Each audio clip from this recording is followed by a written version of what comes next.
Toi qui nous épargnes chaque jour. Toi qui nous accordes ta miséricorde chaque jour.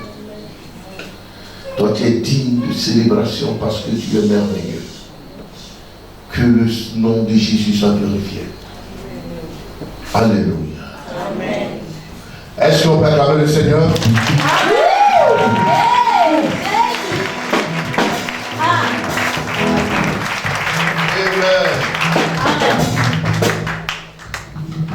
Marc le chapitre 11.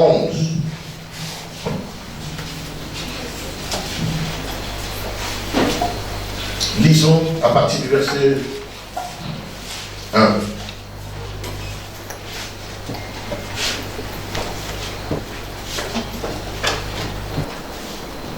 Marc le chapitre 11, à partir du premier verset. Il est écrit: Lorsqu'ils approchèrent de Jérusalem et qu'ils furent près de Bethphagée et de Béthanie, vers la montagne des Oliviers, Jésus envoya 2 de ses disciples, en leur disant: Allez au village qui est devant vous. Dès que vous y serez entrés, vous trouverez un ânon attaché sur lequel aucun homme ne s'est encore assis. Amen. Amen. Lisons le verset 12 jusqu'au verset 17. Verset 12. Le lendemain, après qu'ils furent sortis de Béthanie, Jésus eut faim. Apercevant de loin un figuier qui avait des feuilles, il alla voir s'il y trouvait quelque chose. Et s'en étant approché, il ne trouva que des feuilles, car ce n'était pas la saison des figues. Prenant alors la parole, il lui dit: Que jamais personne ne mange ton fruit. Et ses disciples l'entendirent. Verset 15.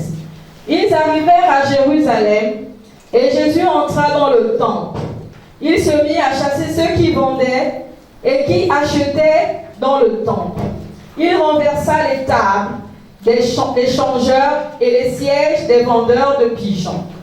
Et il ne laissait personne transporter aucun objet à travers le temple. Verset 17.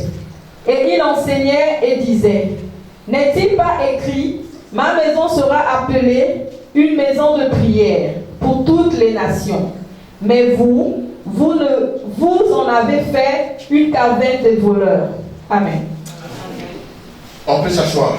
On continue la lecture.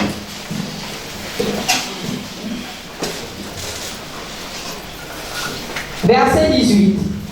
Les principaux sacrificateurs et les scribes, l'ayant entendu, cherchèrent des moyens de le faire périr, car ils le craignaient parce que toute la foule était frappée de sa doctrine. Quand le soir fut venu, Jésus sortit de la ville. Le matin, en passant, les disciples virent le figuier séché jusqu'aux racines. Pierre, se rappelant de ce qui s'était passé, dit à Jésus: Rabbi, regarde le figuier que tu as maudit a séché. Jésus prit la parole et leur dit: Ayez foi en Dieu. Je vous le dis en vérité, si quelqu'un dit à cette montagne: ôte-toi de là et jette-toi dans la mer, et s'il ne doute point en son cœur, mais croit que ce qu'il dit arrive, il le verra s'accomplir. C'est pourquoi je vous dis, tout ce que vous demanderez en priant, croyez que vous l'avez reçu et vous le verrez s'accomplir. Amen. Amen. Ici, nous parlons de notre Seigneur Jésus-Christ qui se déplaçait d'un lieu à un autre lieu. Amen. La Bible dit le lendemain après qu'il fut sorti de Béthanie, Jésus eut faim. Alléluia. Jésus avait faim. C'est une personne. Il y a des moments où il avait soif. Mais ici, il est une question de Jésus et un âme. Alléluia. Le problème va se passer entre un âme et Jésus. Le fruit de cet arbre-là est nourrissant. Quelqu'un m'écoute? Amen. Et quand Jésus a eu faim, la Bible dit, apercevant de loin un figuier qui avait des feuilles.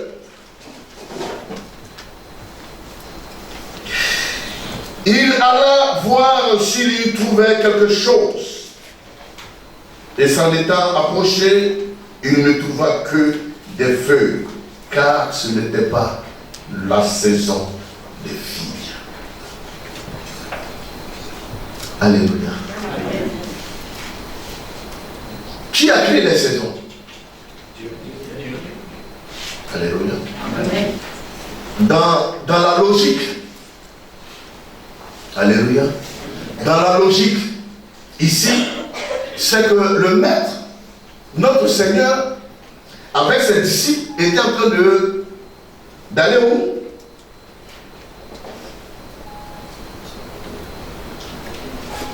Hein? Ils sont sortis de Béthanie. Ils partaient où? On a fait la lecture. Où est-ce qu'il a chassé les gens dans les temps? Alléluia. Donc ils sortent de Béthanie, ils se dirigent vers Jérusalem. En allant sur le chemin, il eut faim. Il eut quoi? Il eut faim. Mais la logique voudrait que quand on a faim, on mange. Quand on a soif, qu'on boit de l'eau. Et quand on a sommeil, qu'on dort. C'est Dieu qui a fait l'homme comme ça. Maintenant, les arbres que nous voyons, chaque arbre porte ses fruits en sa saison. Est-ce que quel est le fruit dont nous sommes dans sa saison? Presque la saison des fruits. Les akangas actuellement, c'est versé partout. Et quand c'est la saison des akangas, le prix est abordable. C'est abordable pour tout le monde, n'est-ce pas? Répondez-moi, ne soyez pas vraiment trop clipsés. Amen. Amen. L'éternel Dieu, il fait ce qui lui plaît, comme il veut, quand il veut.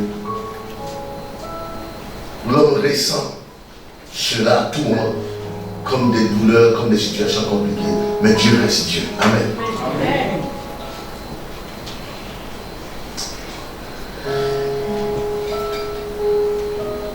Dès qu'il voit l'arbre de loin, dans le cœur, il dit voilà, ce arbre-là, il y a tellement de feuilles, c'est que il y a la nourriture dessus. Qui a créé les arbres? N'est-ce pas que je vous enseigne ici que Jésus-Christ est Dieu et qu'il est l'auteur de toute création? Alléluia.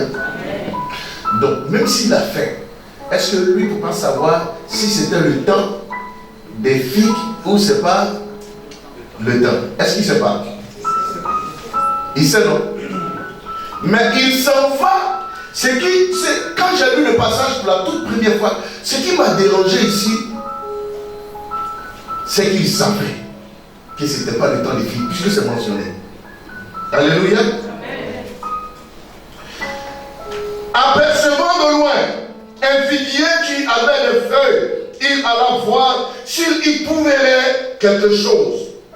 Et s'en étant approché, il ne trouva que des feuilles, car ce n'était pas la saison des figues. Prenant la parole, il lui dit que jamais personne ne mange de ton fruit. Et ses disciples l'entendirent. Ça veut dire qu'il n'a pas murmuré. Ça veut dire qu'il a parlé de vive voix. Puisque les disciples l'ont entendu. Les disciples ont compris, les disciples ont entendu, les disciples ont su qu'il venait de maudire le figuier. Mais si le figuier allait se plaindre dans une justice contre le Seigneur, alléluia. Et l'avocat qui devrait défendre ce figuier-là, qu'est-ce qu'il allait dire? Alléluia. C'est une question que je vous pose. Que le figuier, et que qui avait? Quand il y a raison, le contraire de la raison, c'est quoi? Oui, c'est ça. Et que le figuier avait raison, et que Jésus avait tort. Mes amis, puisque dans un jugement, la loi ne spécule pas sur certaines choses, mais on tient compte des faits. Alléluia.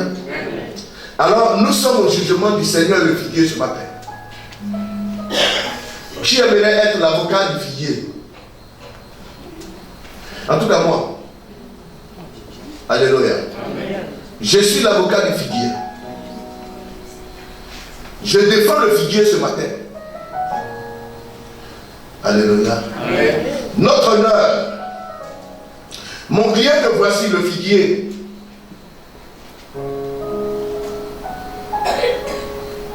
Ne méritait pas d'être maudit par ce monsieur.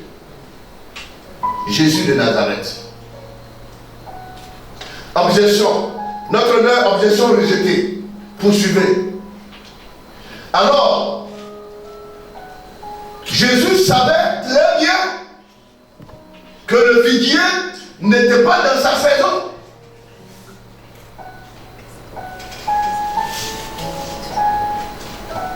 Alléluia. Mais il vient parce qu'il l'a fait. Est-ce que parce qu'on a fait, c'est les filles qui sont là qu'il faut manger ce jour-là? Si tu es venu que tu n'as pas trouvé les figues, alors va sur le raisin, va sur le manguier, trouve un arbre qui était dans sa saison et qui était en train de produire. Monsieur le juge, chassez là que ça c'est un acte de colère. Et c'est usurpation de pouvoir. Non, ça dans ce cas c'est pas usurpation de pouvoir. C'est abus de pouvoir. Alléluia.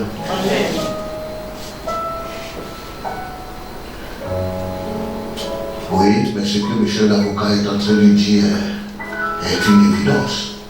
Oui, monsieur Jésus, que dites-vous pour votre défense? Alors, je suis le Seigneur Dieu, le Créateur du ciel et de la terre. Effectivement, c'est moi qui ai donné les saisons et les productions de tout arbre. Et chaque arbre devrait produire en sa saison. Ça, c'est moi qui l'ai fixé. Mais là n'est pas le problème. En vérité, l'arbre n'avait pas de problème avec moi. Parce que c'est moi-même qui lui ai dit, en cette saison, tu n'as pas le droit de produire. Parce que c'est la saison des papayes, des papayers, des manguiers. Donc s'il produit, c'était contre nature de produire par sa saison. Là encore, il a raison. Mais, je suis Dieu. Ce que je voulais montrer à mes disciples, ce n'était pas les saisons. Mais je voulais juste montrer à mes disciples la puissance de la parole.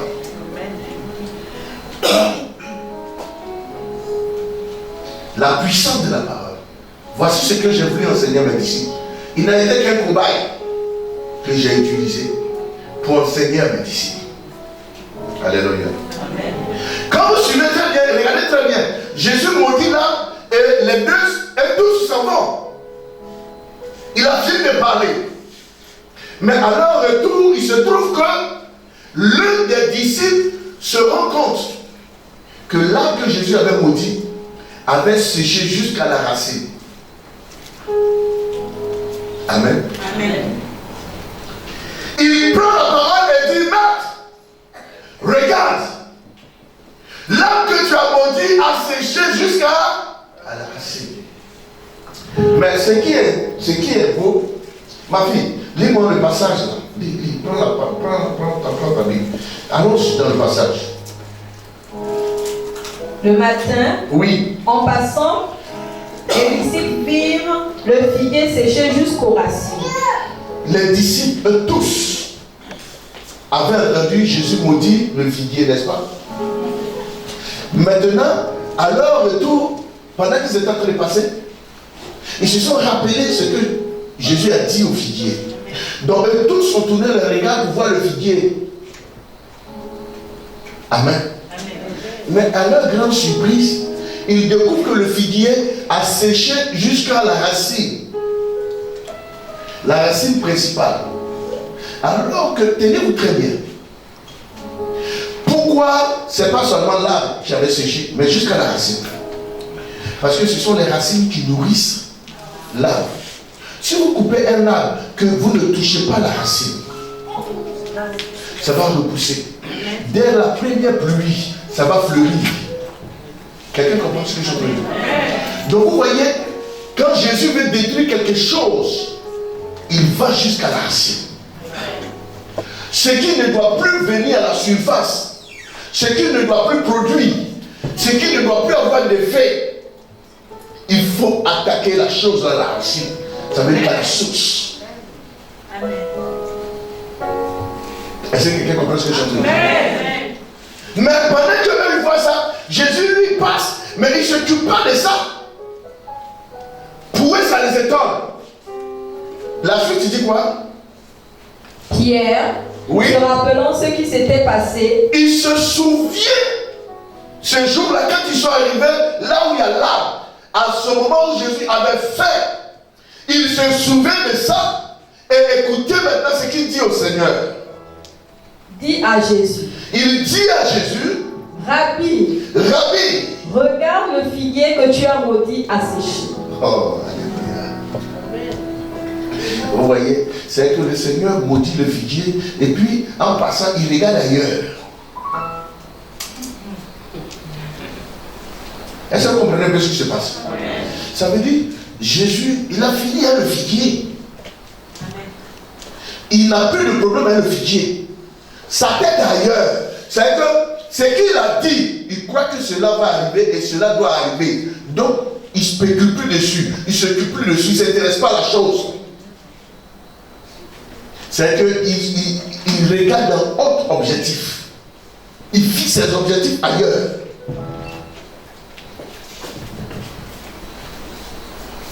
Jésus a fini de parler, c'est suffisant pour accomplir ce qu'il a dit. Il ne s'intéresse plus à ça. Ça fait combien de fois dans l'année, le même sujet là, tu as présenter ça au Seigneur? Ça fait combien de fois dans l'année, le même sujet, tu as parlé de ce sujet là au Seigneur? Alléluia. Regardez-moi très bien. Ce que je vous fais comprendre ici est fort. Parce que dans la logique, ce monsieur n'avait pas le droit de maudire le figuier. Mais il le fait. Ça veut dire que celui qui a la foi n'a pas de logique. Il peut transformer ce qui est béni en maudit. Et puis il peut transformer ce qui est maudit en béni. Et quand les gens se tombent, quand les gens se posent des questions de savoir, en lui disant que mais l'arbre que tu as maudit a séché jusqu'à la racine, écoutez ce que le Seigneur va leur dire. Jésus prit la parole et leur dit. Il prit la parole et leur dit. Ayez foi en Dieu. Voilà. Amen. Amen. Le figuier subit la colère de Jésus Pourquoi? Parce qu'il vient enseigner ses disciples quelque chose. Avec Jésus, vous qui marchez avec le Seigneur, même ce qui est normal peut devenir anormal. Et ce qui est anormal peut devenir normal. Tout dépend de vous. Est-ce que quelqu'un comprend? Tout dépend de qui? De nous.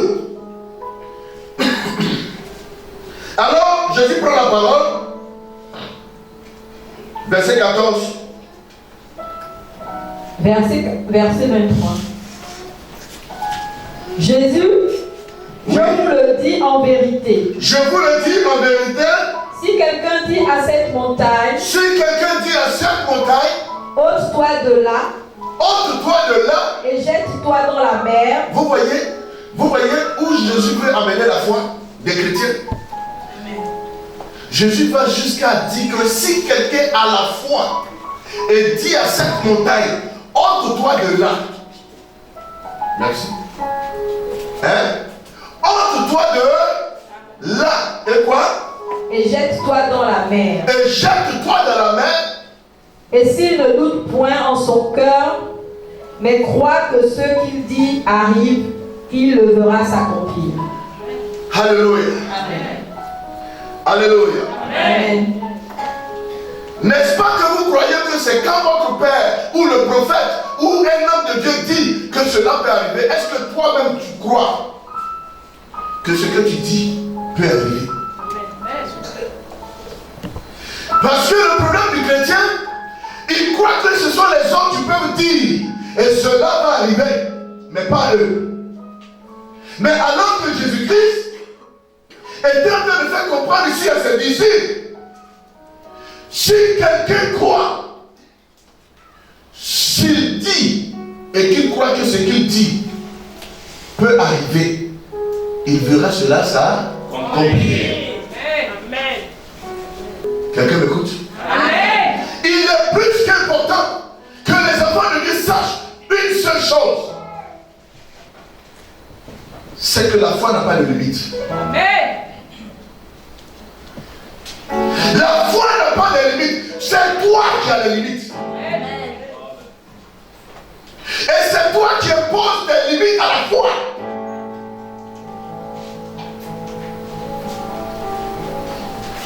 Est-ce que quelqu'un comprend? Amen. C'est nous qui imposons notre foi, notre limite à la foi. Sinon la foi en nous veut faire des choses extraordinaires. Amen. La foi en nous veut faire quoi? Des choses extraordinaires. Je demande à tous ceux qui ont des chaises vides devant de décaler des pas.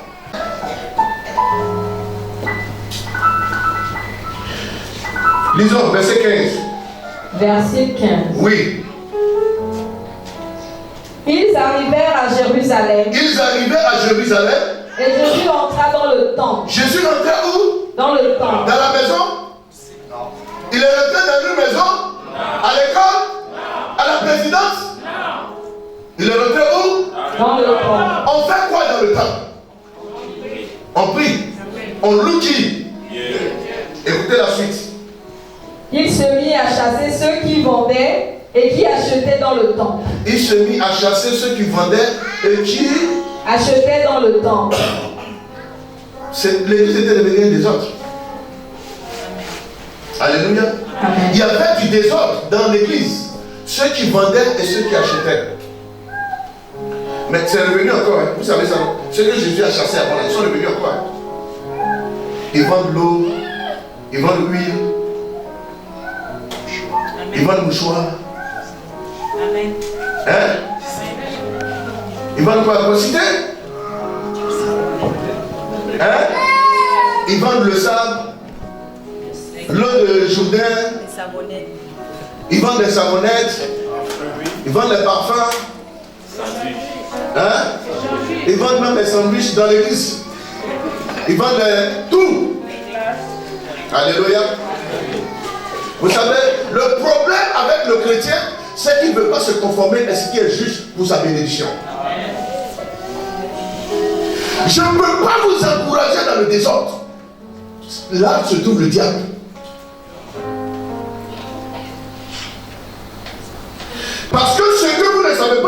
Il y va de ma réputation. Parce que quand tu sors d'ici, non, ça fait telle année, je suis là-bas, mais je n'ai pas encore reçu ma bénédiction. Mais pendant cette telle année-là, quelle a été toi ta façon de marcher dans cette église? J'ai dit cette nouvelle année-là, on repart sur de nouvelles bases. Ici, il n'y a pas deux capitaines dans un bateau. C'est Jésus qui est le Seigneur ici. Il est le maître. Alors quand quelqu'un vient s'arrêter pour diriger, ou quelqu'un vient s'arrêter pour prêcher, cette personne incarne toute l'autorité du Seigneur. Et quand quelqu'un est arrêté devant l'église pour te faire asseoir, incarne la puissance et l'autorité du Seigneur. Alors tu ne peux pas défier ça. Je refuse ça. Je ne dis pas de rebelles, mais je fais des rebelles des personnes bien éduquées. Pour les insérer dans la société et afin de faire des bonnes personnes. Alléluia. Même moi-même, je ne fais pas les choses de façon hasardeuse. Il m'arrive souvent quand je prends des décisions, j'appelle mes pasteurs à l'intérieur et je demande conseil, qu'est-ce qu'on fait? Et quand il me dit non, on avance, on n'avance pas. Quand il me dit avance, on avance. Donc je ne veux pas que quelqu'un vienne ici pour défier l'autorité de tous ceux qui sont au service de Dieu ici. Pendant que vous êtes assis, ces personnes sont debout tout le temps. Et on vous dit asseyez-vous ici, vous refusez. Non, ce n'est pas normal. Ne me faites pas dévier mon message, sinon je vais me chicoter. C'est vrai que papa ne va pas me donner la chicote, mais moi-même je vais prendre ma chicote. Parce que ce n'est pas les disciples qui ont donné la chicote au Seigneur. On ne sait pas où il est sorti avec.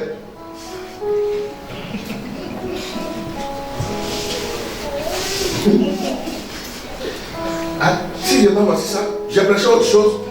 Bon, peut-être c'est dans ma Bible que ça est.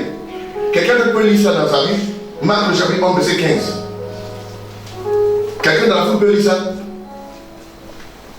Alléluia. Bon, dans tous les cas, on ne peut pas me dire que c'est le contraire. Ma fille reprend, verset 15. Il arriva à Jérusalem. Ils arrivèrent à Jérusalem. Oui. Et Jésus entra dans le temple. Et Jésus entrait dans le temple. Il se mit à chasser ceux qui vendaient Oui. et qui achetaient dans le temple. Oui. Il renversa les tables Uh-huh. des changeurs Oui. et les sièges des vendeurs de pigeons. Alléluia. Amen. Oui. Et il ne laissait personne transporter aucun objet à travers le temple. Vous pensez que ceux qui sont venus avec leur commerce là, ce n'est pas leur commerce qu'ils font. La Bible déclare que Jésus a fait confisquer ça. Vous croyez que c'était seulement les hommes riches, mais il y avait des pauvres femmes aussi. Si vous étiez à cette époque-là, vous l'aurez condamné pour dire ah, mais vraiment, celui qui dit les dieux là n'a même pas compassion de la vieille femme là qui vend ses galettes devant l'église. Ce jour-là, Jésus a confisqué ça. Écoutez maintenant ce qu'il dit. Jésus n'est pas contre le commerce.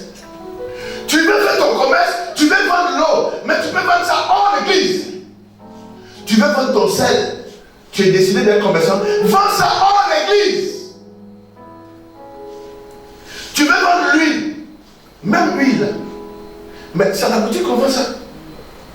Tu payes ça là-bas pour venir vendre ça encore à l'église. C'est le commerce que tu fais. Jésus n'est pas contre le commerce, non. Il n'est pas allé rentrer au marché pour chicoter les vendeurs, non. C'est dans l'église qu'il a chicoté les vendeurs et les acheteurs. C'est que vous voyez, il n'a pas chicoté seulement les vendeurs seuls, même les acheteurs. Il les a fouettés. Aujourd'hui, là, si je prends une chicote, là, ma parole, même si ils sont triste, vous trouvez ça tellement dur. Là, tu es en train de murmurer que si tu t'en vas, tu ne vas pas revenir. Tu es en train de murmurer. Je ne t'ai pas dit ça pour te chasser.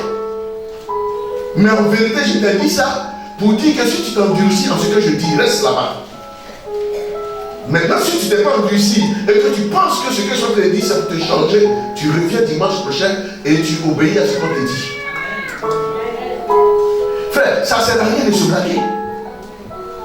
Regarde à quelle heure tu quittes chez toi à la maison pour arriver ici à 8 heures.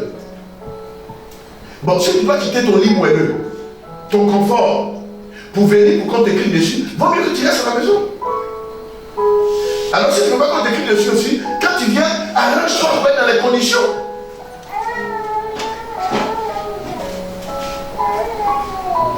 Le verset qui suit dit quoi?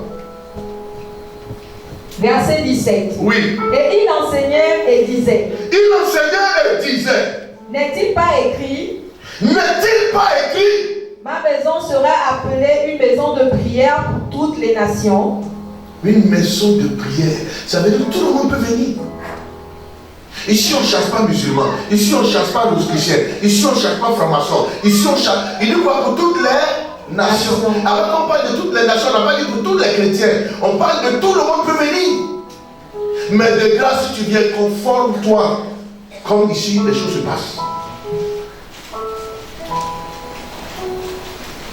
Il faut te conformer. Comme les choses se passent ici. Moi que vous voyez, votre Père que vous voyez. Pendant 1 mois et demi et 1 semaine, je devrais arriver à la justice de Port-Nouveau de Calavi. Première instance, chaque jour à 8 heures. Je devrais rester jusqu'à ce que le procureur me dise, monsieur, allez-y chez vous à la maison. Et je devrais revenir le lendemain et je l'ai fait pendant 1 mois.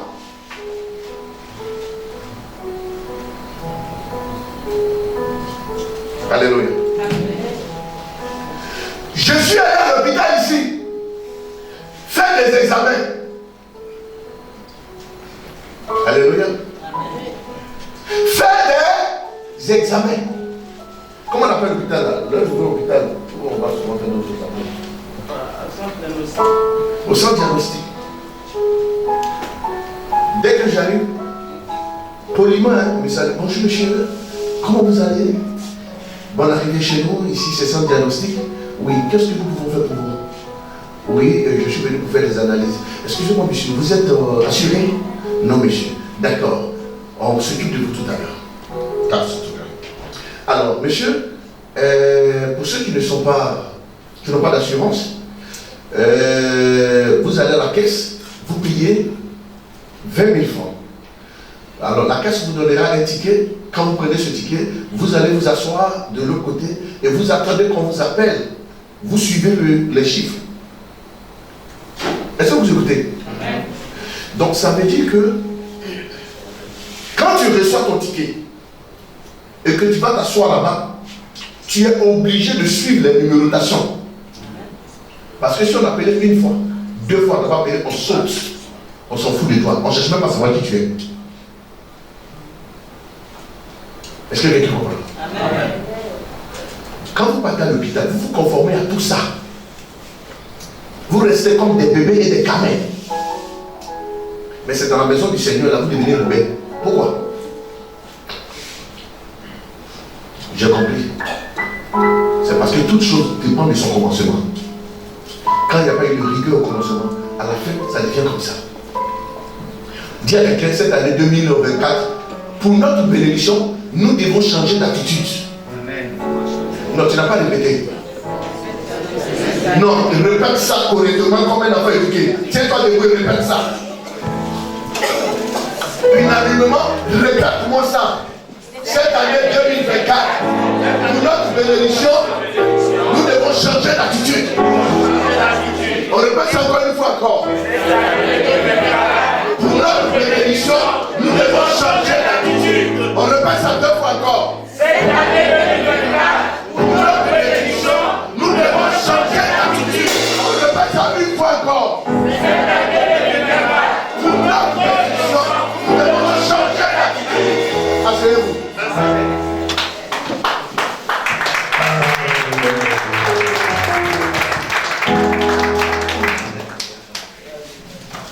Alléluia. Amen. Regardez le monsieur, le pauvre âme qui était dans sa logique, qui était dans tout son droit, a été maudit. Parce que Jésus voulait enseigner la foi. Veut être cobaye de Jésus pour enseigner la foi. Non, je ne crois pas que tu sais ce que tu veux. Mais on va continuer notre enseignement. Alléluia. Amen. Je crois même que c'est notre enseignement. Alléluia. Amen. Parce que le message que je devrais prêcher ce matin, Dieu lui-même peut t'attaquer à cause de ta désobéissance. C'était mon message ce matin. Je ne sais pas si c'est ça que je dois prêcher. Oui, je dois continuer dans la foi. J'ai bien envie d'aller prendre ça, venir prêcher maintenant. Bon, d'accord. Je continue dans la foi. Oui. Merci, ça. Que Dieu vous bénisse. Amen. Je vous aime très fort. Acclamons le Seigneur.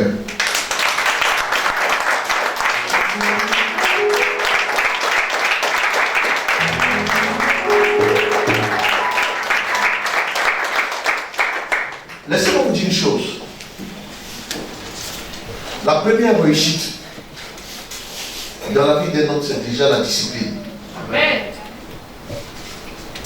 Si vous voulez réussir, les résolutions que vous prenez, vous devez vous efforcer à respecter ça. Et c'est là que tout le monde, beaucoup échouent. Parce qu'il est difficile de dire à partir d'aujourd'hui, je ne bois plus, je vais économiser l'argent que je prends pour boire. Il est trop difficile, frère, quand tu es habitué. Alors que c'est ça la discipline. La discipline, c'est de t'imposer à toi-même un règlement de vie. Frère, c'est pas facile. Pour quelqu'un qui est habitué de sortir, être toujours dehors, vraiment décider de rester à la maison tous les jours, c'est pas facile, mais c'est un combat qu'il faut pouvoir gagner.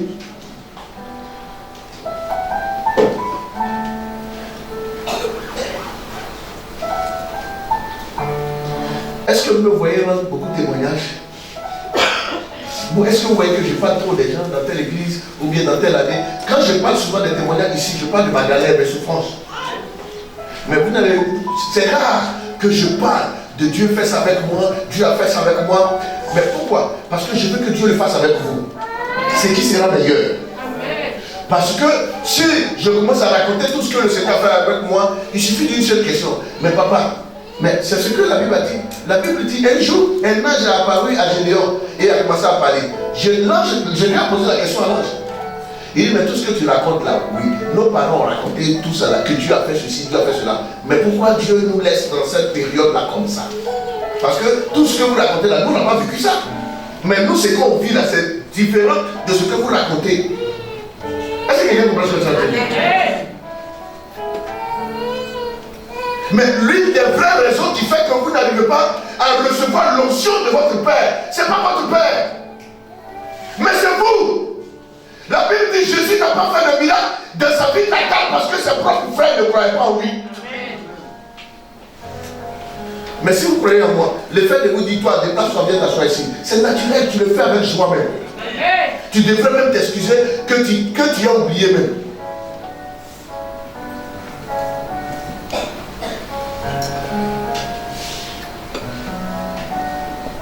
Que Dieu soit béni. Amen. Je suis dans mon élan de 2024. Un nouveau départ. Ce nouveau départ-là, je me suis donné moi-même l'obligation d'introduire ce peuple dans une nouvelle manière de voir les choses, afin que chacun témoigne de la grâce du Seigneur. Alors il me doit à moi d'être rigoureux pour imposer ce rythme-là. Dans une armée où on a besoin des élites, on impose un rythme. Ceux qui peuvent accepter et suivre sont admis. Ceux qui ne peuvent pas sont éliminés. Et on continue parce que dans un groupe d'élite, il ne doit pas avoir des hommes faibles pour entraîner les autres dans la faiblesse. Il faut des hommes capables de se soutenir. Même quand ça ne va pas, ils doivent se dire ça va. Des gens vont jusqu'à s'entraîner pour se discipliner, à surmonter la douleur. On coupe son pied et puis on lui demande, tu sens la douleur? Il va dire non, je ne sens pas la douleur. Jusqu'à ce que mentalement il accepte qu'il n'a pas de douleur et cela s'applique.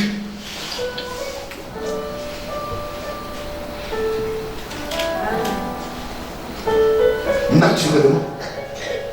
Que Dieu vous bénisse. Amen. Quelqu'un n'a pas compris ce que j'ai dit? Amen. Que le Seigneur.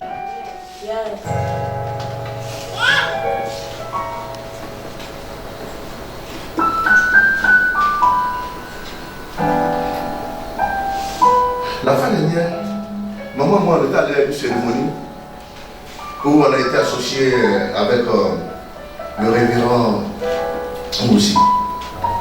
Quand on est arrivé, les femmes au service d'hôtes nous ont accompagnés jusqu'à nous ont mis au rang. dans des rangées de derrière. Mais ma femme et moi, on allait s'asseoir. Quand le protocole des pasteurs des églises évangéliques de Côte d'Ivoire, le pasteur Simon, nous a vus, qu'est-ce qu'il a fait? Mais il allait nous chercher derrière la main. Il a dit non, faites-le venir devant ici. Alléluia. Et ici, on allait nous faire asseoir devant la première place, la rangée de tous les hommes de Dieu que vous connaissez au Gabon ici. Mais ma femme et moi, on n'a pas refusé le fait que les gens soient allés nous mettre derrière. C'est leur rôle. C'est Dieu qui les a mis là. Les gens oublient que quand vous ne respectez pas ces personnes-là, parce que c'est moi que vous voulez respecter, mais mon onction ne peut pas agir parce que vous venez de dépasser mon onction à la porte. C'est moi qui l'ai mis là-bas.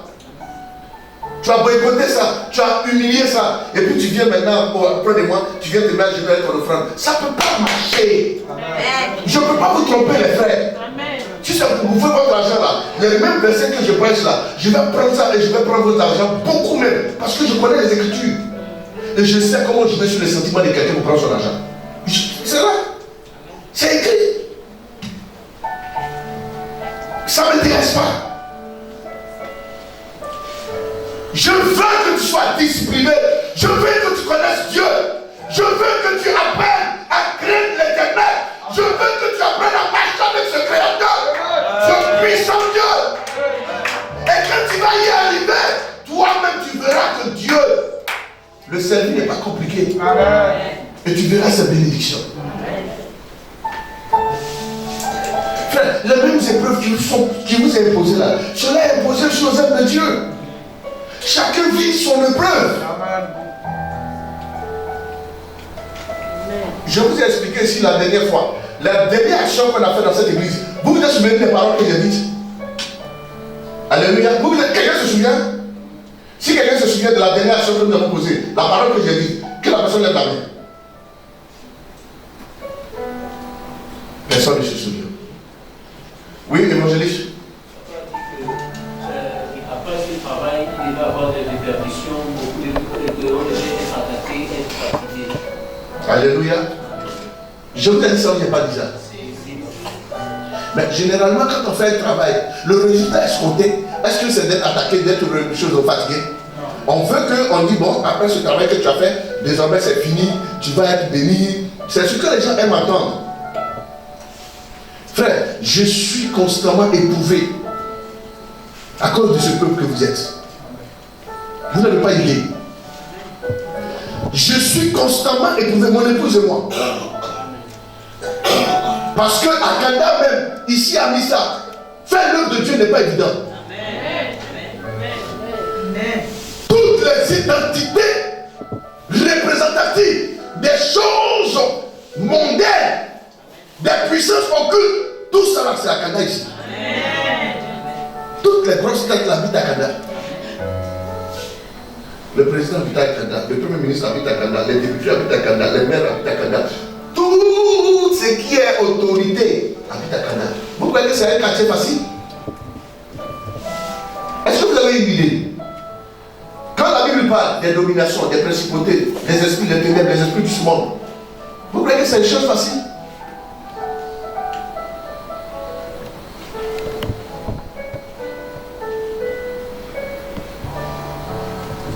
Peut-être que même je ne serai même pas devant vous ce matin, aujourd'hui. Je ne devrais pas être avec vous aujourd'hui. Je suis rentré dans ma douche où je rentre habituellement naturellement. On m'a fauché comme un enfant. Mes deux pieds en l'air, mon dos, boum, ma tête au mur, sur le carreau, boum, je vois le noir. Et j'ai dit, c'est pas possible. Je me suis appuyé et je me suis levé, je me suis assis. Je commençais à respirer. Pourquoi? Parce que j'ai tout fait. Quand je me lève, la première chose que je cherche m'appelle de lumière, parce que je ne voyais pas clair. Je pense que c'est parce que je n'ai pas ma peine. Je soulève, elle est cassée en deux. Ma perceuse que vous voyez là.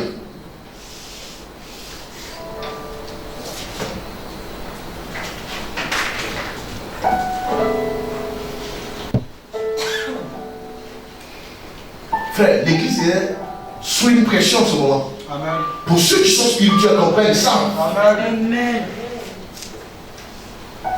Le fait qu'on a relevé le pas en train de remonter, ça ne plaît pas à certaines personnes. Ça ne plaît pas aux esprits. On dérange sérieusement les amis.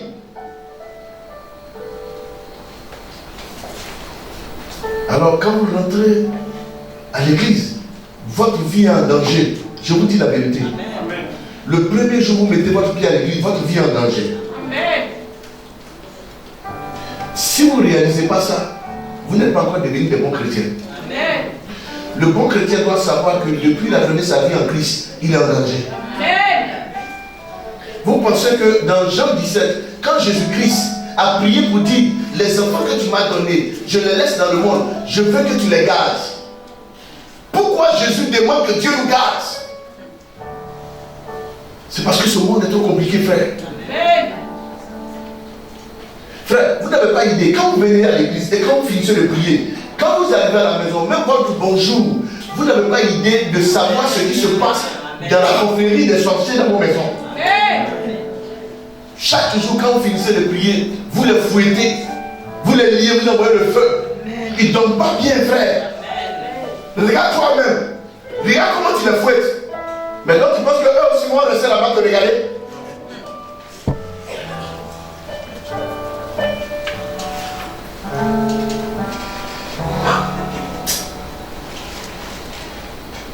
Change ta façon de voir les choses. Amen. Si quelqu'un ne sait pas qu'il est en danger, alors c'est qu'il est en danger.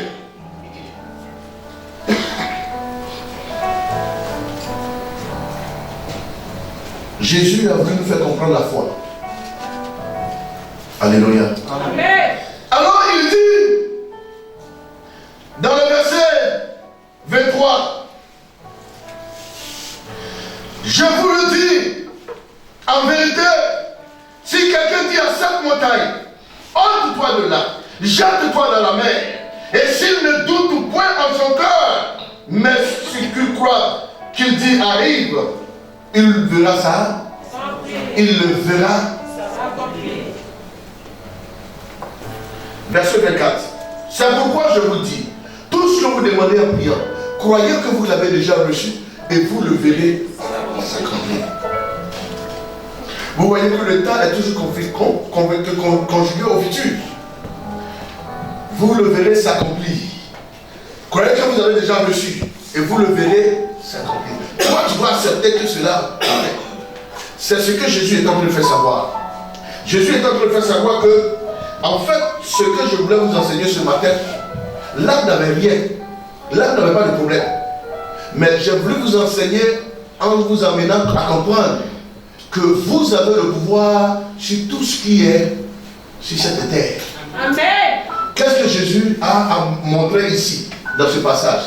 C'est la parole de Dieu qui s'est manifestée dans Genèse, en disant alors, dominez sur tout ce qui se peut sur la terre. Amen. Donc Jésus a voulu, en tant qu'homme, montrer que cette parole est vraie, qu'on peut dominer sur les arbres. Est-ce que quelqu'un comprend? Amen. Jésus a marché sur l'eau. Jésus a ordonné un poisson de l'eau, envoyé l'argent pour payer quoi? Ses impôts. Alors Jésus a calmé la tempête. Amen. Vous comprenez? Maintenant sur la terre, il fallait que Jésus montre encore sa capacité d'éteindre un arbre.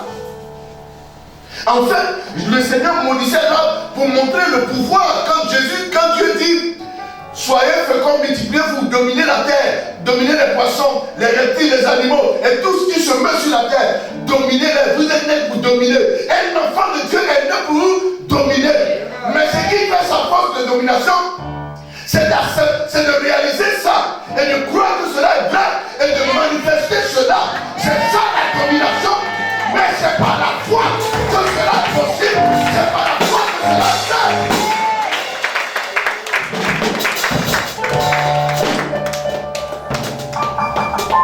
Si vous n'avez pas la foi, frère, vous êtes encore en danger.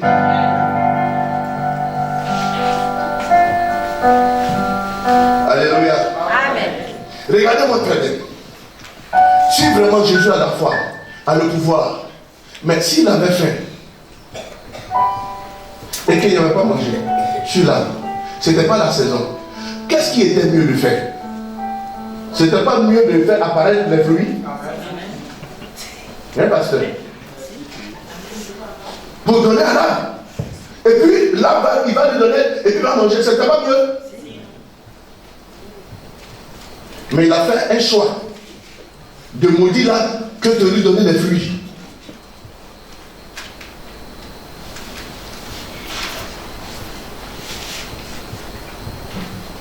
Quand il n'avait pas la nourriture dans le désert, qu'est-ce qu'il a fait? Est-ce qu'il n'a pas fait venir la vente? Mais là encore, il n'y a pas de nourriture, il a faim. Qu'est-ce qu'il devrait faire? Alors que faire venir des fruits, ça et de la nourriture, il a déjà fait dans le passé. Mais c'est là où l'arbre doit lui donner, c'est qu'il veut la nourriture et il n'y en a pas. Et il doit maudire l'arbre. Et puis c'est pas sa saison. Alors que quoi? Qu'est-ce qu'on a dit? Une malédiction sans cause n'a pas d'effet. Est-ce que sa malédiction avait une cause? Non. Mais pourquoi il y a eu effet?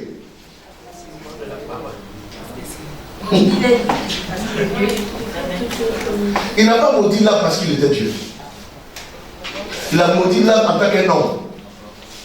Voici pourquoi, quand tu es Dieu, voici pourquoi il est allé jusqu'à dire. Non, je comprends dans quel esprit tu es en train de parler. On parle naturellement. Alléluia. Parce que la Bible déclare que quoi que nous sommes des hommes, nous sommes des dieux. Parce que chien ne peut pas bouger chat. Amen. Alléluia. Amen. Parce que la Bible déclare qu'à tous ceux qui l'ont reçu, il leur a donné le pouvoir de devenir enfants de Dieu. Quand on est enfant de Dieu, on est un Dieu. Amen.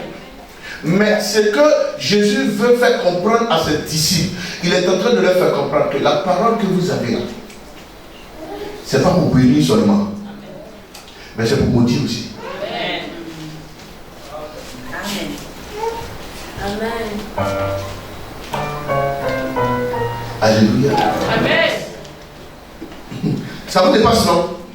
C'est parce que vous refusez d'accepter ça et d'admettre ça. Parce que si c'était toi qui étais à la place de Jésus, tu n'aurais pas trouvé ça logique de maudire un arbre qui n'était pas dans sa saison.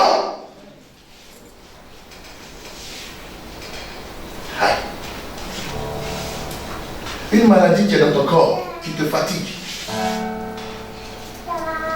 Mais considère-le comme un arbre. Maudis-le parce que la maladie sèche jusqu'à sa racine. Amen. Alléluia. Amen. Josué a maudit la muraille de Jéricho. 535 ans après. Est-ce que la parole ne s'est pas compris quand la personne est venue pour construire? Il y a le Béthel. Ça ne s'est pas compris. Maintenant, certaines personnes pensent que c'est les autres qui peuvent le faire. Mais pas eux. Lisons Jacques, le chapitre 5, verset 17. Alléluia.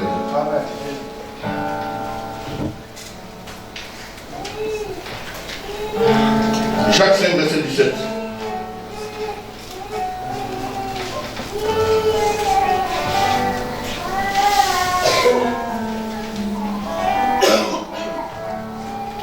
Jacques chapitre 5 verset 17. Oui. Il est écrit. Il est écrit.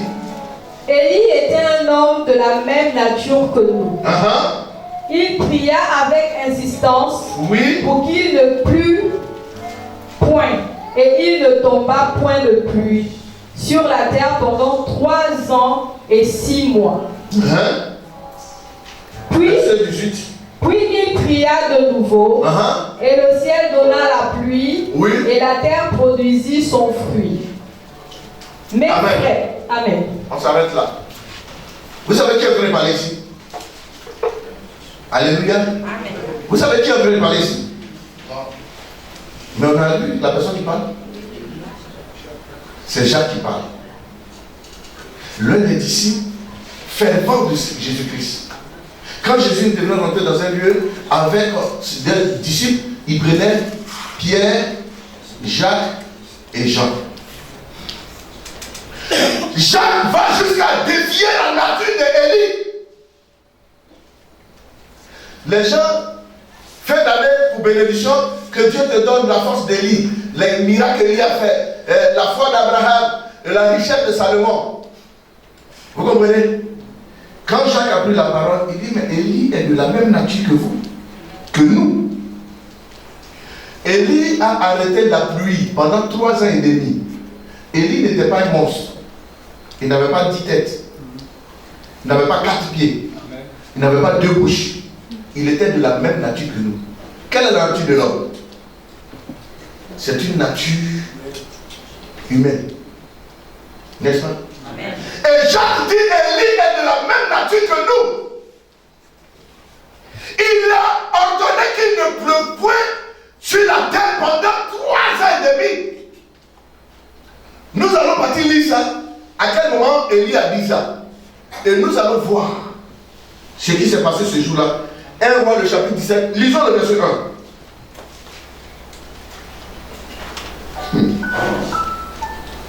Comment on peut comparer un homme comme ça à nous?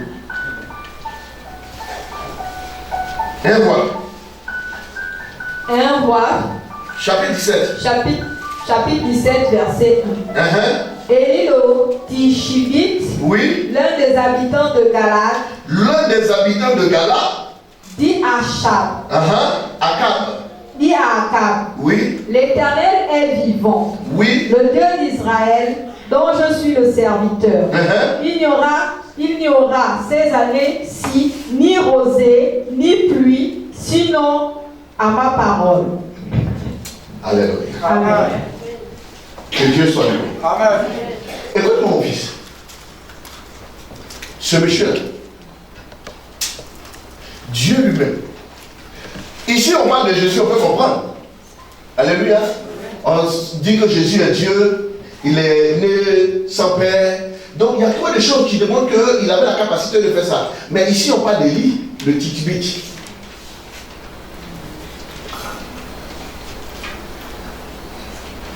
Dieu a fait son programme. Nous sommes dans quelle saison en ce moment? Les petites pluies, non? Hein? Saison sèche. Petite saison sèche. N'est-ce pas? D'accord. Donc il y a des saisons pluvieuses. À partir de juin, juillet, mars, pour aller jusqu'à juillet, non? Amen. D'accord. En fait, ça c'est un peu la saison de chez nous que j'étais en train de parler. Mais regardez, écoutez une chose. C'est Dieu qui a établi les saisons comme ça, non? Hein? Ça va? Qui l'a vu? Moi. Qui l'a vu? Attends, qui l'a vu? Destin. Ah, destin. Ceux qui s'appellent destin, là, ils ont une vie compliquée. Hein? Quand on veut les pousser vers les destinées, eux couvrent les destins. Ou bien destiné puis destin, c'est pas la même chose. Attache, ici c'est sa maison. Il ne faut plus courir. Et il a sa bouteille d'eau, un mot français, il boit son eau, tranquille. Bonne arrivée. Je suis content de te voir. Que Dieu te bénisse. C'est le destin qui a fixé tout ce que vous voyez là. C'est lui qui faisait nos activités. Depuis la quitté le quartier, ça fait longtemps que je le vois. La fois dernière, on dirait que tu venais à la maison, tu voulais me voir. Bon, c'est pas grave, moi je vois tout à l'heure. Alors, bien aimé, Élie un matin, Dieu a fait le ciel et la terre. Il a mis 6 jours, il a mis toutes les choses en place. Et depuis là, il se repose. Et tout fonctionne. C'est programmé. Est-ce que quelqu'un comprend ce que ça veut dire? Chacun à sa saison vient, il joue son rôle. Quand c'est le temps joue son rôle, il y a la pluie, le soleil vient, il joue son rôle, il s'en va, la lune vient, elle joue son rôle, elle s'en va, les étoiles jouent leur rôle, vous voyez, ils s'en vont, et chacun vient, joue son rôle, et Dieu a fait le temps comme ça. C'est lui, Dieu, qui a planifié ça. Il y avait en ce temps un roi qu'on appelle Akab, qui avait pour femme Jézabel. Et ce roi et sa femme traumatisaient les hommes de Dieu. Pourquoi? Parce que Jézabel étant venue en Afrique ici, en partant de l'Égypte, elle a fait partie des sacrificateurs qui adoraient le dieu Astarté et puis le dieu Baal. Donc depuis, ils ont créé une école des Astarté et des Baal. Vous comprenez? Et c'est Jézabel qui est leur prêtresse. Elle a envoyé des prêtres pour... Ils ont fait cette école de prophètes. Il y avait 450 prophètes de Baal et 400 prophètes d'Astarté. Alléluia. Amen. Alors vous comprenez que ces personnes-là, qu'est-ce qu'ils font? Ils ont commencé à tuer les hommes de Dieu, persécuter les hommes de Dieu. Parce qu'il y avait la nourriture, il y avait tout en abondance. Ce qui va se passer, c'est qu'un jour, Élie va se fâcher contre Akab.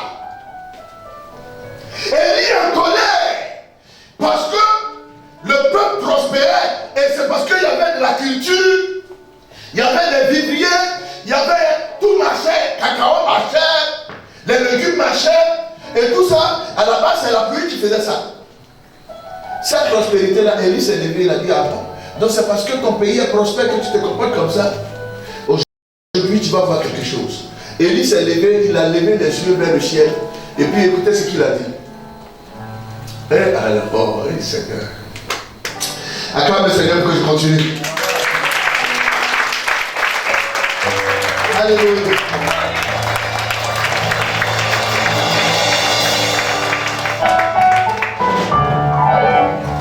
Je sais que tu n'es pas content parce que j'ai été introduit, donc tu ne peux pas acclamer le Seigneur. C'est pas grave.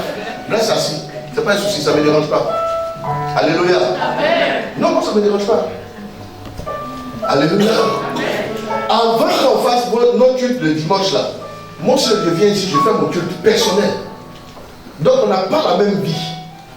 Chacun a son problème. Quand on quitte ici, tu as ton problème, j'ai mon problème. Amen. On vient ici pour se soutenir en groupe. Amen. Parce que deux valent mieux que un. Mais quand je laisse là, tu vis toi sur ton problème. Amen. Et moi aussi je vis mon problème. Et moi je sais comment je fais pour m'en sortir. Dieu m'utilise pour te fortifier. Dieu m'utilise pour t'encourager. Dieu m'utilise pour que tu sois encore plus fort. Amen. Mais si tu ne veux pas m'écouter, c'est ton problème. Amen. Tu ne veux pas m'entendre, c'est ton problème. Amen. Je ne peux pas te changer. Amen. Moi, je te donne ce qu'il faut pour que tu changes. Amen. Si tu les appliques, tu les verras s'accomplir. Si tu ne les appliques pas aussi, c'est ton problème. Amen. Mes frères, je resterai tel que je suis pour te donner ce qu'il faut. Amen. Parce que ailleurs, ce que tu voulais, et puis tu n'as pas reçu. Si tu es venu ici, c'est parce que Dieu veut te donner un autre caractère. Et ce caractère-là, c'est moi qui ai ça. Donc tu es venu ici pour que mon caractère là te forge. Tu n'es pas habitué quand tu écris dessus, quand tu parles dur. Dieu t'a amené ici pour que je te polie. Amen. Voici un menuisier. Quand vous voyez le bois là, il est beau. Mais pour qu'il soit comme ça, ils l'ont raboté. Ils l'ont raboté même. Ils l'ont poli. Et aujourd'hui, c'est comme un décor, ça est là. Tu vois ces fers là, tu vois ces dessins qui sont là. On les a mis au feu. Et on les a tapés, on les a pliés. Aujourd'hui, tu peux faire le décor, c'est ici. Amen. Si le fer pouvait te parler, le fer allait te dire, frère, pour qu'on te contemple, pour qu'on t'expose, il faut que tu subisses. Amen. Il faut que tu traverses les choses. Le fer a te dit à ça. Alléluia. Alléluia. Vous voulez de bonnes choses, mais vous ne voulez pas changer.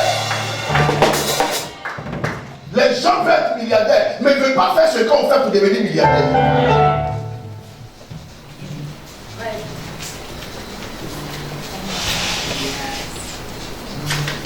Dieu ne donne pas tout à l'homme.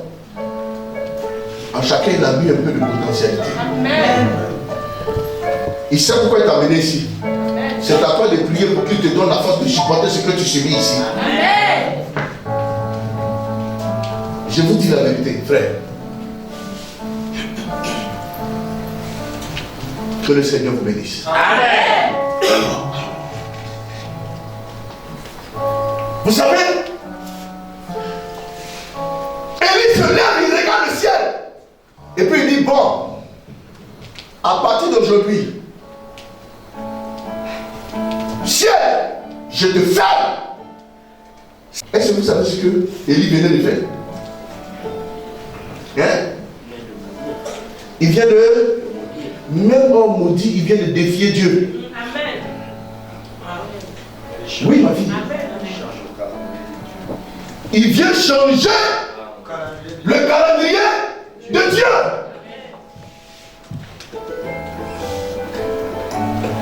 Frère, si vous n'avez pas un caractère, il y a des choses qu'on ne peut pas faire. Amen.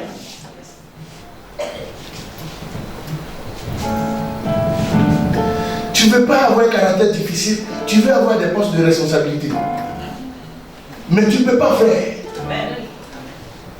Parce que tu vas croiser ces gens qui ne travaillent jamais, mais qui vont toujours te montrer l'œuvre, qui vont toujours faire pitié. Alors que tu dois les noter, tu dois les sanctionner, tu fais comment? Et ces mêmes personnes aussi, en les gardant, tu vas perdre d'autres compétences. Donc il te faut prendre des décisions. Qui vous a dit que la vie est facile? Je suis l'un des hommes de Dieu qui enseigne ici que la vie n'est pas facile. Amen. Je suis l'un des hommes de Dieu qui enseigne ici que quand vous venez en Jésus, c'est maintenant que les vrais problèmes commencent. C'est pour cela que la Bible dit, priez en tout temps. En toutes circonstances, priez. Faites toute une journée, toute une nuit, des jours, des heures de prière. Tant que vous vivez sur la terre, frère, vous êtes confrontés à des situations compliquées. Amen. Jésus même, quand il est venu sur la terre, il est mort à 33 ans. Il dit il s'en va, il revient bientôt. Jusqu'à présent, il n'a pas revenir. Il sait ce qui s'est passé ici.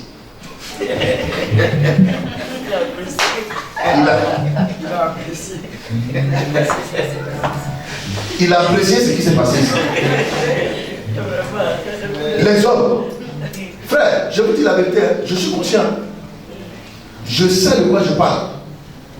Dresser un chien ne vous prendra pas un mois que de dire non. L'être le plus compliqué sur la terre, c'est l'homme, lui-même. Et surtout quand il pense qu'il est intelligent. Tu ne peux rien faire. C'est moi qui me dis. Tout ce que tu es en train de dire là, il est conscient que ce que tu dis est vrai. Mais pourquoi tu dois le convaincre, toi? Oui, pourquoi tu dois le convaincre? Parce que ça vient de toi.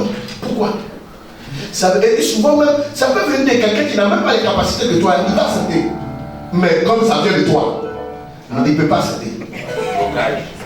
Bien vu. Pourquoi? Parce qu'il t'a toujours vu. Il te connaît. C'est pourquoi Jésus n'a pas pu convaincre les gens de sa région. Viens donner mon frère. Mais dans tous les cas, tu seras baptisé. Alléluia. Amen. Alléluia. Amen. Sois béni, mon frère. Mon fils. Dieu est béni. Vous voyez, le problème, c'est que la personne te connaît. Donc, si ça venait de quelqu'un d'autre, c'est bon. Mais toi, il y a problème. Vous allez comprendre pourquoi certains hommes de Dieu n'ont pas de familiarité avec le peuple. C'est ce mystère-là souvent qu'il faut garder. Mais ça coûte de vous que les hommes de Dieu là deviennent comme ça. Oui, parce que moi ici, là, dès que tu m'appelles, je t'écoute. On fait 2 heures du temps. Dès que tu m'appelles, tu viens, on parle pendant 2 heures du temps. Mais c'est pour cela que tu ne me crains pas, tu ne me respectes pas.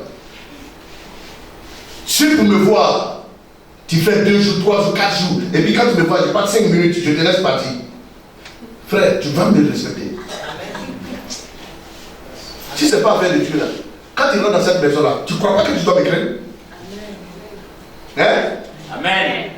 Si ce n'est pas affaire de Dieu, laissons ça. Et puis tu rentres dans cette maison, tu ne crois pas que tu dois me craindre?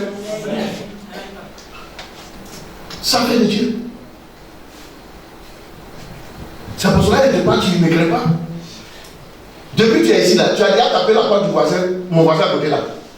Tu peux aller là-bas. Tu l'as déjà vu toi-même.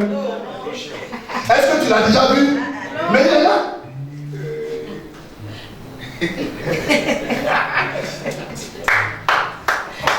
Il est là. Est-ce que c'est faux?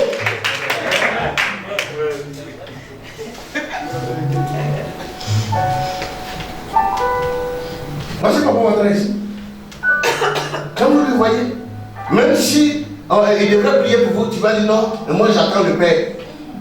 Dans la société active, ici au Gabon, allez-y dans son travail et puis demandez, je veux voir M. Ouattara. Peut-être tu vas passer 2 jours avant de le voir. Mais tu le vois ici chaque jour. Les Les hommes n'aiment pas quand les choses sont faciles avec eux.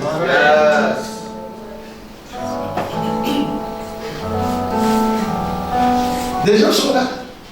Quand ils voient ma femme, ils ne peuvent même pas venir même la saluer. Le culte finit, prend l'heure, tout ça va aux impôts. On va voir si tu vas la voir. Vous croyez que vous êtes trop arrivé quoi? Il faut vous calmer. Quand vous venez dans l'affaire de Dieu là, calmez-vous. On n'a pas envie de parler de qui est quoi, mais on veut que vous soyez humbles pour servir le Seigneur. L'un des hommes les plus humbles que je connais, le voilà qui est assis là, le pasteur Batan. Si on ne t'a pas dit qui il est, tu ne peux pas savoir. Frère, c'est un fonctionnaire international expatrié. Si c'était un blanc, j'allais trop dire non. Mais le voilà qui est assis, quand vous le voyez, c'est comme s'il n'existait même pas dans l'église. Amen. Je suis en train de vous dire, si quelqu'un a envie de réussir, il doit avoir l'œil, il doit observer. Il doit avoir l'œil, il doit observer.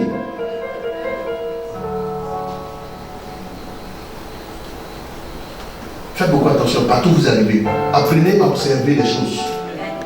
Changez d'attitude et de comportement.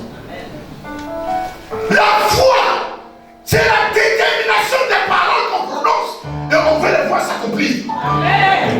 Élie s'est levé, il a bouleversé tout. Tu ne peux point. Élie n'a pas tenu compte. Dans la famille, dans la société, dans une nation, il n'y a pas seulement que des hommes riches. Mais il y a des hommes pauvres et même il y a des hommes misérables. Hein? Même lui-même. Et même lui-même, c'est vrai que, merci, après il a subi ça. Vous comprenez? Quand il ferme le ciel, à la saison des pluies, la pluie ne vient pas. Et Dieu s'est levé, il a dit, mais les gens ont commencé à prier dans les églises. Oh Dieu, fais venir la pluie, fais venir la pluie. Les cultivateurs, eux tous, d'autres ont commencé à faire le sacrifice. Ceux qui priaient. Ben, ça fait 3 ans. La pluie ne vient pas. Le monde entier priait pour que la pluie vienne. Les anges Tipatin et les commissionnaires et les Gabriels sont allés trouver Dieu pour dire, mais c'est grave dans la ville. La sécheresse, elle est forte. Vraiment, Dieu faut venir la pluie. Dieu dit, mais il n'y a qu'un problème. Il dit, mais ton serviteur, il s'est levé un matin, il a fermé le ciel, c'est pourquoi la pluie ne tombe plus. Il dit, qui a raison? Il dit, c'est Élie. Il dit, si c'est Élie, moi je ne peux rien faire. On dit, mais pourquoi? Il dit, mais pourquoi comment? C'est mon serviteur. C'est qui l'a dit là? Je confirme ça. La Bible déclare que l'Éternel confirme ce que disent ses messagers. Et il accomplit ce que ses messagers ont prédit. S'il a dit ça, alors fermez les cieux, fermez les vaches, que la pluie ne tombe pas. Dieu s'est levé lui-même, il a ordonné, ils sont tout fermés. Alors qu'Élie a dit que si ce n'est à ma parole, qui ne pleuve jamais sur cette terre. Il faut voir les gens supplier Dieu, les pasteurs de ce temps, les prophètes de ce temps. Élie et qui ils ont commencé à défier. Et puis il est assis quelque part. Dieu l'a envoyé où? Aujourd'hui. Et c'est un corbeau qui le nourrissait parce qu'il n'avait plus à manger. Et c'est Dieu qui faisait ça. Vous savez, Dieu peut punir tout le monde, mais Dieu aura toujours compassion de ses serviteurs. C'est pourquoi il faut faire beaucoup attention. Quand vous voyez les hommes de Dieu dans leurs problèmes, laissez-les, si vous ne pouvez pas prier pour eux, laissez-les dedans. Ne parlez pas aussi. C'est pas parce que c'est ton pasteur ou c'est pas ton pasteur, mais ne parle pas dedans, laisse. L'affaire de Dieu c'est compliqué.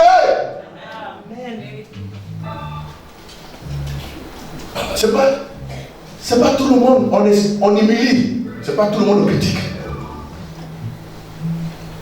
Et Jacques dit, Élie est de la même nature que nous. Ça veut dire que ce qu'Élie a fait là, Jacques est en train de paralyser. Il dit c'est pas extraordinaire. Seulement, si tu ne doutes pas dans ton cœur que ce que tu dis arrive, dis-le, ça va arriver. Amen. C'est pourquoi ce matin, je vais dire à un enfant de Dieu que tout ce qu'ils vont proclamer sur ta vie en 2024, cela est annulé au nom de Jésus. Cela est annulé au nom de Jésus. Cela est annulé au nom de Jésus.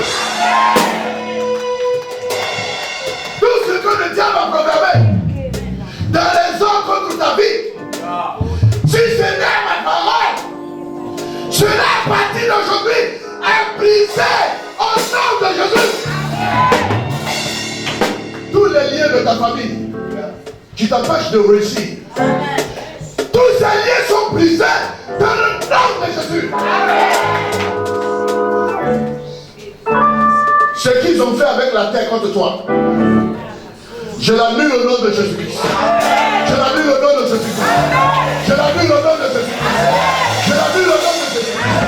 Je l'annule au nom de Jésus-Christ. Ce qu'ils ont fait avec ta vie, avec l'eau qu'on boit, avec une rivière, avec l'eau de la mer, l'eau du marigot, je brise cela. Je brise cela. Je détruis cela. Je détruis cela. Au nom de Jésus. Ce qu'ils ont fait contre ta vie, avec le bois, avec les arbres, avec les statues, quel que soit les bois, quelle que soit la forêt, à partir d'aujourd'hui, j'annule cela. J'annule cela. Je brise cela. Je paralyse cela. Je coupe cela.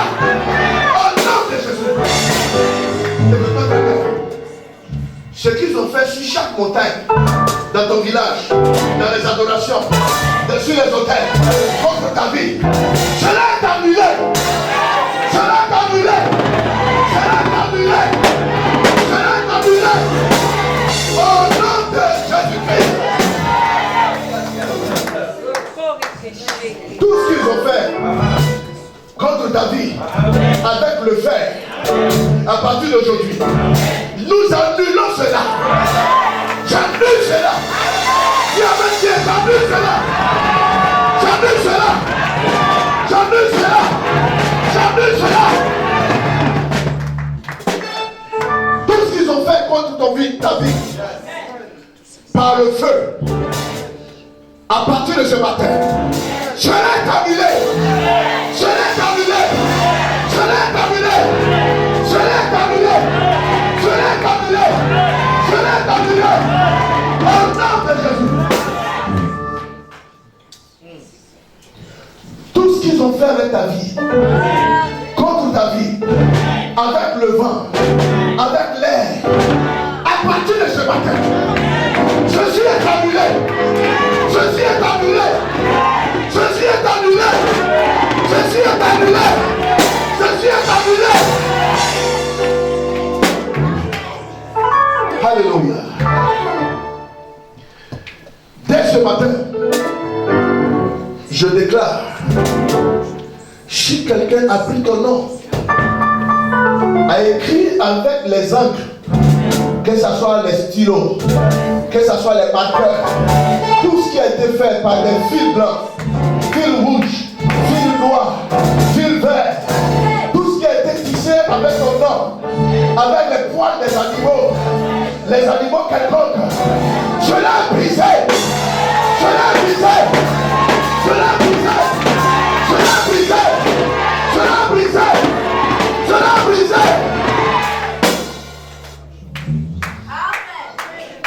Ils se sont levés contre toi, mais ils ne te vaincront pas. Ils se sont levés contre ta vie, ils ne te vaincront pas. Ils ne te vaincront pas. Ils seront humiliés. Ils seront humiliés. Ils seront humiliés. Ils seront humiliés. Ils seront humiliés. Alléluia. À partir de ce matin, comme Élie, en ma qualité de prophète, à ma qualité de prophète, à ma qualité de prophète, je déclare le bonheur, la paix, la joie, la prospérité, l'élévation dans tous les domaines, sois prospère dans tous les domaines. Écoute-moi très bien. Écoute-moi très bien. Dieu résiste aux orgueilleux, mais il fait grâce aux humbles. Toutes les forces d'orgueil qui agissent en toi et qui font que Dieu te résiste dans tes prières, tu vas commencer à prier pour briser cela toi-même. Commence à prier, demande au Seigneur de briser toute forme d'orgueil.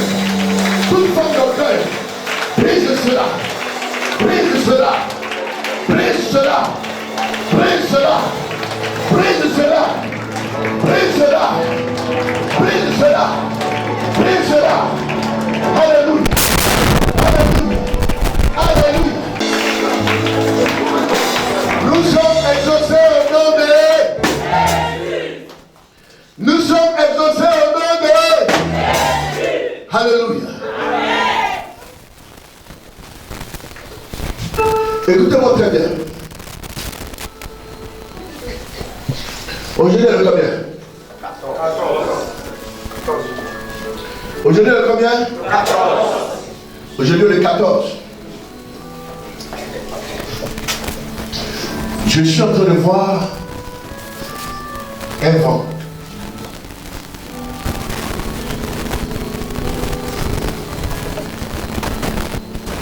Un vent qui va souffler.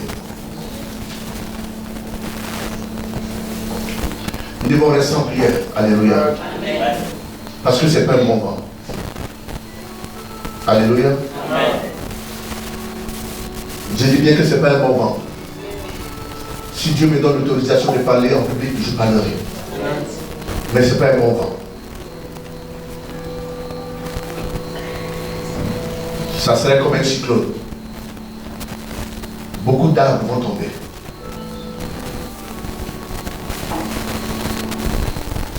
De grands arbres. Et partout où un grand arbre tombe,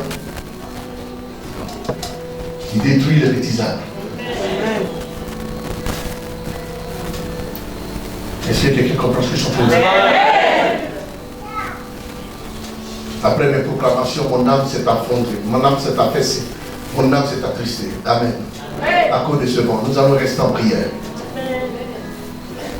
Aujourd'hui, le combien? Une dernière fois.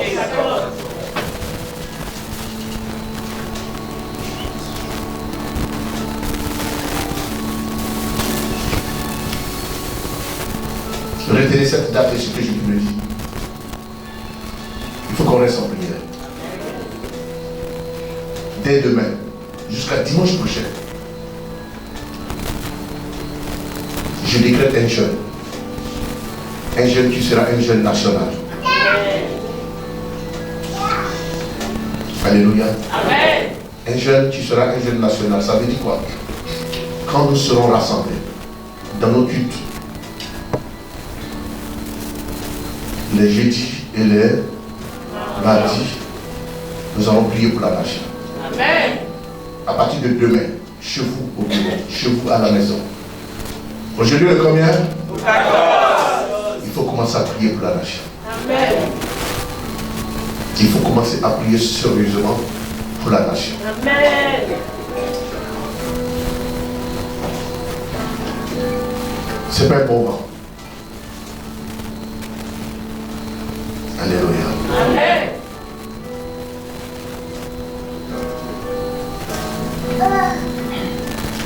L'atmosphère est très chargée en ce moment.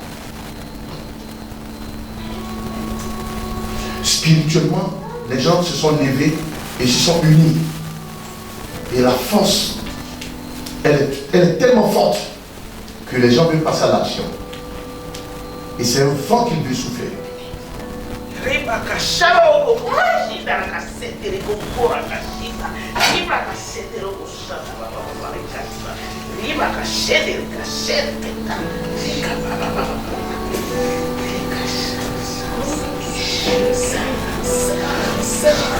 Je sens l'atmosphère très très compliquée en ce moment. Elle est lourde. Toutes les forces spirituelles se sont unies. Mais elles se sont unies avec d'autres forces spirituelles de d'autres nations.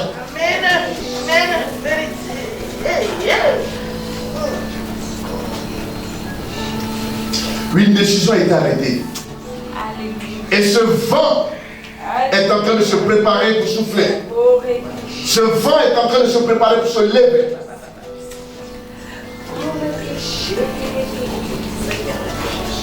Je veux que nous élevons la voix maintenant, en ce moment même, à prier pour que le Seigneur dissipe ce vent. Prions le Seigneur, prions le Seigneur.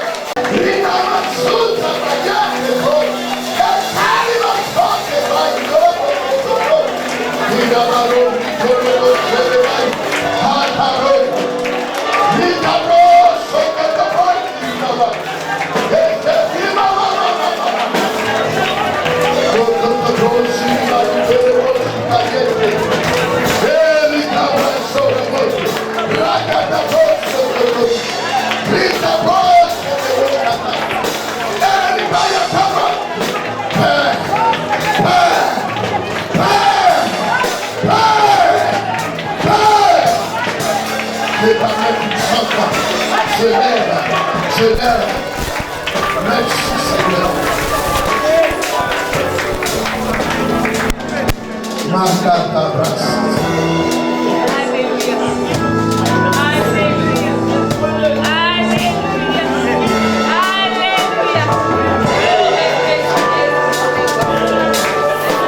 Yes. Certaines personnes ici, dans cette nuit, le Seigneur va ouvrir leurs yeux. Il y a des personnes ici que l'Éternel va ouvrir leurs oreilles pour entendre. Leurs yeux pour voir certaines choses concernant la nation et concernant ce que je suis en train de dire. Dieu parle à tes enfants, choisis-les. Choisis-les, utilise-les ce soir. Visite-les ce soir. Fais en sorte au nom de Jésus. Des prophéties et des révélations sortent.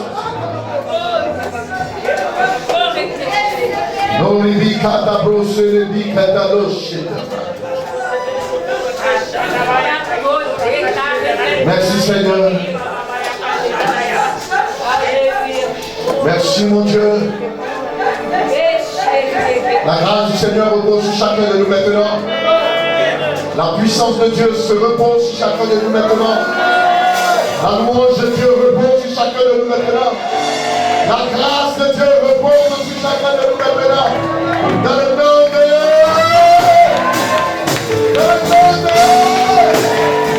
Alléluia.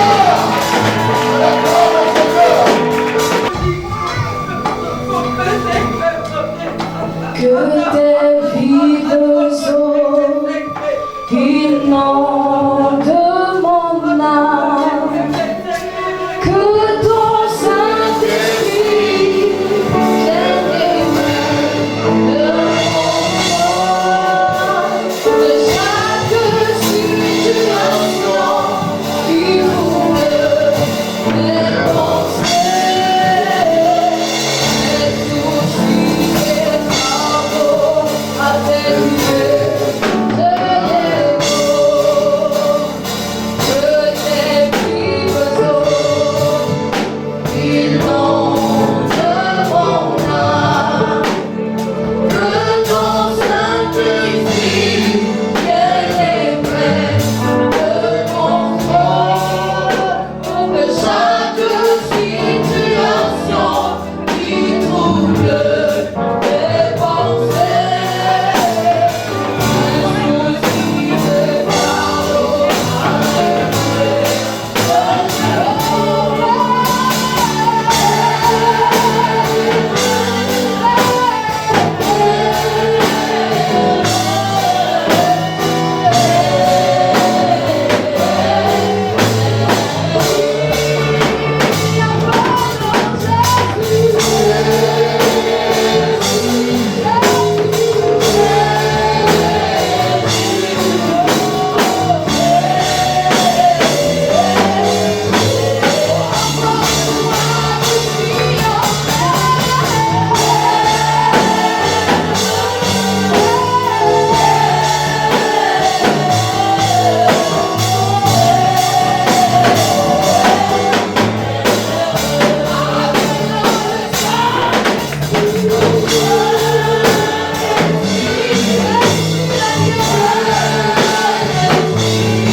nous disons Père,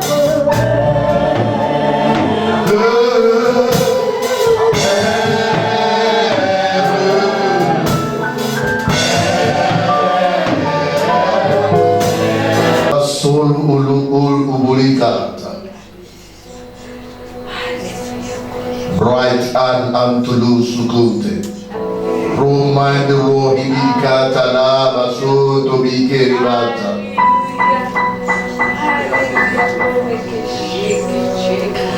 Antalabahut, Huntuluhutaite, Yombe Hihurwa Sarabaturuke. Rastarabotulo, Lantalaban Talaban Talaba, on to Rukutaba Sorobo, Yetirima Tiriro Kiriba, Rataba Hotaba Tirutorobo, Haitinai Sorokebai, Alaba Utukai Ebe, Masataba Hot, La Kiribo Sete Mama Utla.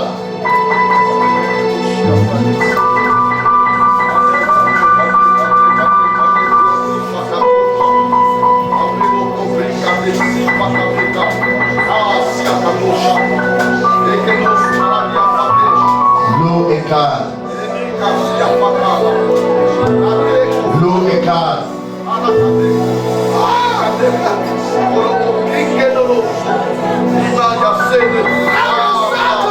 L'eau est calme. Mais il y a le trouble en bas. L'eau est calme.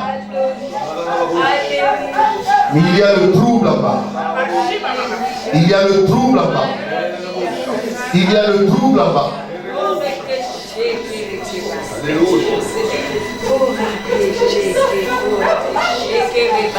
Et le vent veut soulever cette eau afin que le trouble en bas se montre en face, à la surface, aux yeux des hommes. L'eau est calme, mais il y a le trouble en bas.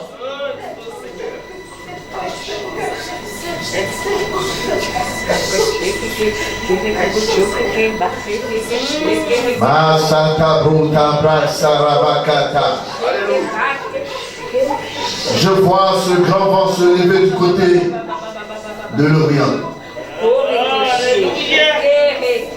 Je vois ce grand vent se lever du côté de l'Orient.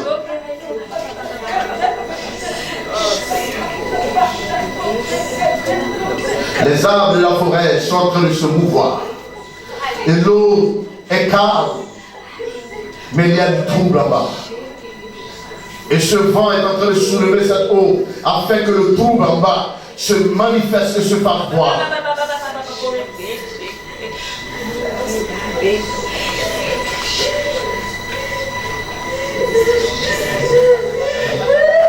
Je vois les grands arbres tomber. Les grands arbres tomber. Et les petits arbres se casser. Les petits arbres se casser. Je vois ces arbres tomber. Je vois ce vent souffler. Je vois. Matata Sakabro.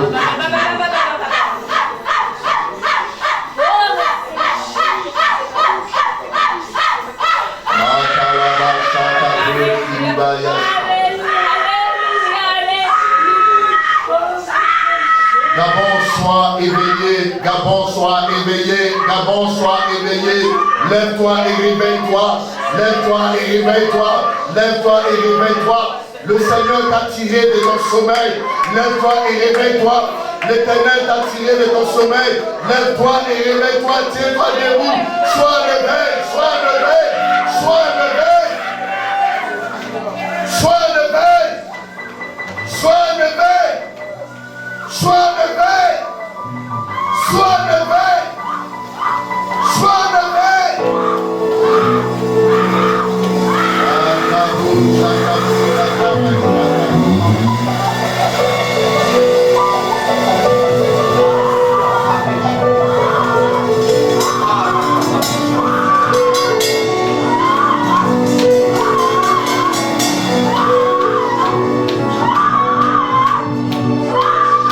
Je vois ce vent venir de l'Orient. Je vois ce vent venir de l'Orient. L'eau est calme, il y a le trouble en bas. Et ce vent est en train de souffler l'eau afin que le trouble en bas soit à la surface. Je vois ce vent déraciner de grands arbres. Et ces arbres sont en train de casser les petits arbres autour. Gabon, lève-toi et sois éveillé. Le Seigneur t'a tiré de ton sommeil. Il t'a réveillé. Tiens-toi dans le réveil. Reste éveillé et ne sois pas distrait. Alléluia. Alléluia.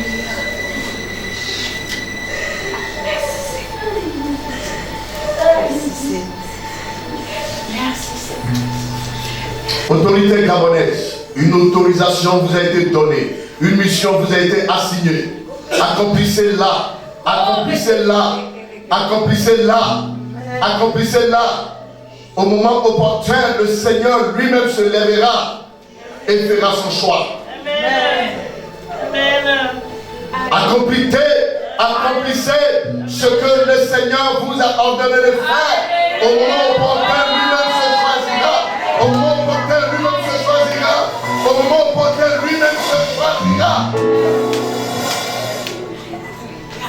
Alléluia. Que l'Éternel stoppe ce grand vent violent. Ainsi la parole du Seigneur est sortie. Ainsi cela est traité depuis le ciel. Ainsi cela est scellé. Amen.